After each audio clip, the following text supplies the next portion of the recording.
ओम। श्रावण मास की शुरुआत 16 जुलाई कर्क संक्रांति हरेला पर्व से सौर पंचांग सूर्य गणना के अनुसार श्रावण मास प्रारंभ हो गया है।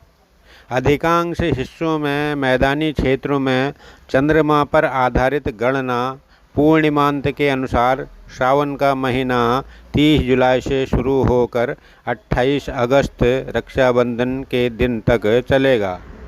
पर्वतीय क्षेत्रों में श्रावण मास कर्क संक्रांति 16 जुलाई से लेकर मासांत 16 अगस्त तक रहेगा।